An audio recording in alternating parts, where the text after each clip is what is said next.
اعوذ باللہ من الشیطان الرجیم بسم اللہ الرحمن الرحیم یسألونک ماذا احل لهم قل احل لكم الطیبات وما علمتم من الجوارح مکلبین تعلمونہن مما علمکم اللہ وکلوا مما امسکنا علیکم واذکروا اسم اللہ علیہ واتقوا اللہ ان اللہ سریع الحساب۔ اے نبی صلی اللہ علیہ وآلہ وسلم، لوگ آپ سے پوچھتے ہیں کہ ان کے لیے کھانے کی کیا کیا چیزیں حلال کی گئی ہیں۔ کہہ دیجئے تمہارے لیے تمام چیزیں حلال کی گئی ہیں اور ان شکاری جانوروں کا کیا ہوا شکار حلال ہے جنہیں تم سدھا لیتے ہو۔ اللہ نے تمہیں جو سکھایا ہے اس کے مطابق تم انہیں سکھاتے ہو، بس وہ جس شکار کو تمہارے لیے پکڑ رکھیں اس پر اللہ کا نام پڑھو اور اس میں سے کھاؤ اور اللہ سے ڈرتے رہو، بے شک اللہ بہت جلد حساب لینے والا ہے۔ اللہ تعالیٰ نے ارشاد فرمایا سورہ انعام میں، جو چیزیں اس نے تمہارے لیے حرام ٹھہرا دی ہیں وہ ایک ایک کر کے بیان کر دی ہیں، بے شک ان کو نہیں کھانا چاہیے مگر اس صورت میں کہ ان کے کھانے کے لیے ناچار ہو جاؤ۔ اور آیت میں فرمایا وہ آپ سے پوچھتے ہیں کہ کون کون سی چیزیں ان کے لیے حلال کی گئی ہیں، ان سے کہہ دیجئے کہ سب پاکیزہ چیزیں تمہارے لیے حلال کی گئی ہیں، جیسا کہ سورہ اعراف میں بھی اللہ تعالیٰ نے اپنے نبی حضرت محمد صلی اللہ علیہ وآلہ وسلم کی شان بیان کرتے ہوئے فرمایا ہے کہ آپ پاک چیزوں کو ان کے لیے حلال کرتے ہیں اور ناپاک چیزوں کو ان پر حرام ٹھہراتے ہیں۔ مقاتل فرماتے ہیں ہر وہ چیز جس کے کھانے کی اجازت دی گئی ہے وہ حلال رزق ہے۔ ارشاد باری تعالیٰ ہے اور ان شکاری جانوروں کا کیا ہوا شکار بھی حلال ہے جن کو تم نے سدھا رکھا ہو،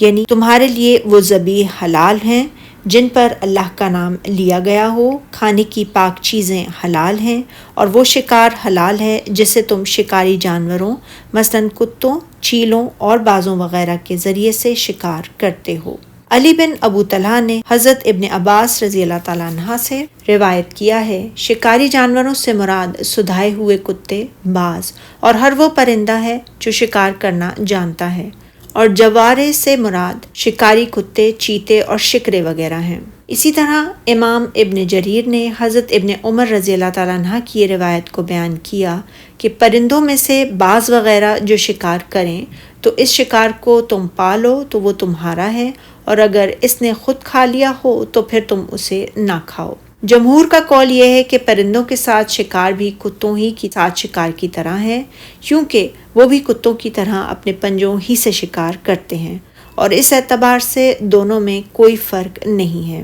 حضرت عدی بن حاتم رضی اللہ تعالیٰ عنہ کی روایت ہے، رسول اللہ صلی اللہ علیہ وآلہ وسلم سے باز کے شکار کے بارے میں سوال کیا تو آپ صلی اللہ علیہ وآلہ وسلم نے فرمایا، وہ جو تمہارے لیے روک لے تو تم اسے کھا لو۔ ارشاد باری تعالیٰ ہے سورہ انعام میں، اور جو کچھ تم دن میں کرتے ہو وہ خبر رکھتا ہے، یعنی تم اچھا یا برا جو عمل کماؤ وہ اسے جانتا ہے۔ اگر کوئی شکاری جانور اپنے پنجے یا ناخن کے بجائے ٹکر مار کر شکار کو قتل کرے تو وہ حلال نہیں ہوگا، اسی لیے اللہ تعالیٰ نے فرمایا، اور جس طریق سے اللہ نے تمہیں شکار کرنا سکھایا ہے اس طریق سے تم نے اس کو سکھایا ہو، اور وہ اس طرح کہ جب اسے شکار کے لیے چھوڑا جائے تو وہ چل پڑے اور جب اسے روکا جائے تو فوراً رک جائے، اور جب وہ شکار کو پکڑ لے تو وہ اسے اپنے مالک کے لیے پکڑے رکھے حتیٰ کہ وہ اس کے پاس آ جائے۔ اسی لیے اللہ تعالیٰ نے فرمایا،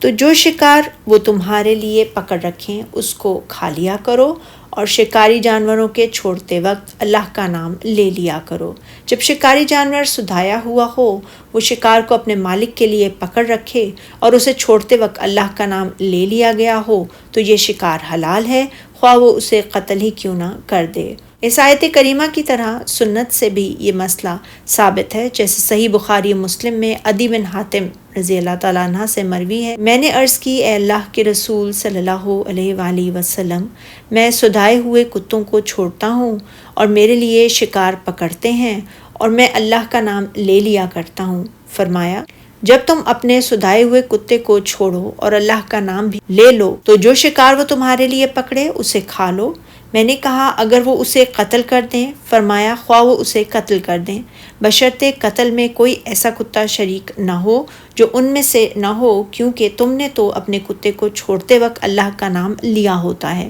اور کسی دوسرے پر اللہ کا نام نہیں لیا ہوتا۔ میں نے عرض کی کہ میں شکار پر چھری لگی ہوئی لاٹھی پھینکتا ہوں جو اسے لگ جاتی ہے۔ فرمایا اگر تم ایسی لاٹھی پھینکو اور وہ اسے پھاڑ دے تو اسے کھا لو، اور اگر وہ لاٹھی عرض کی طرف سے لگے تو وہ چوٹ لگا ہوا جانور ہے، اسے مت کھاؤ۔ صحیح بخاری و مسلم ہی کی ایک روایت، جب تم اپنے کتے کو بھیجو تو اس پر اللہ کا نام لو، اور اگر وہ تمہارے لیے پکڑے تو تم اسے زندہ پالو تو اسے ذبح کر لو، اور اگر تم اسے پاؤ کہ اس نے اسے قتل کر دیا ہے لیکن اسے خود نہیں کھایا تو پھر تم اسے کھا لو، کیونکہ کتے کا اسے پکڑنا ہی اسے ذبح کرنا ہے۔ اور صحیح بخاری و مسلم ہی میں ایک روایت میں الفاظ یہ ہیں، اگر اس نے شکار کو خود کھا لیا ہو تو پھر تم اسے نہ کھاؤ، کیونکہ مجھے خدشہ ہے یہ شکار خود اسے اپنے لیے کیا گیا ہوگا۔ ارشاد باری تعالیٰ ہے، تو جو شکار وہ تمہارے لیے پکڑ رکھیں اس کو کھا لیا کرو،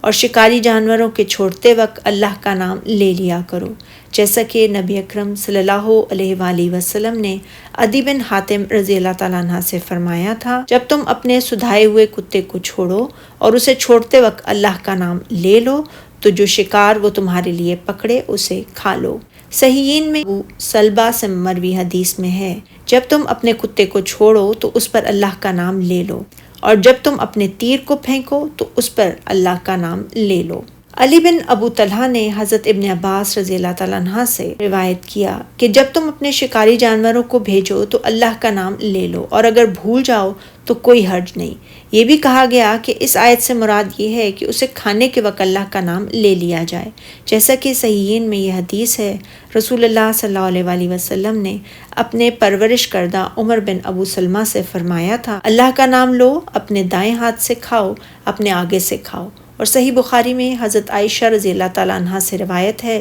صحابہ اکرام رضی اللہ تعالیٰ عنہ نے عرض کی، اے اللہ کے رسول صلی اللہ علیہ وآلہ وسلم، ہمارے پاس کچھ ایسے لوگ جنہوں نے کفر کو نیا نیا چھوڑا ہوتا ہے گوشت لے کر آتے ہیں، اور ہمیں معلوم نہیں کہ انہوں نے اس پر اللہ کا نام لیا ہوتا ہے یا نہیں۔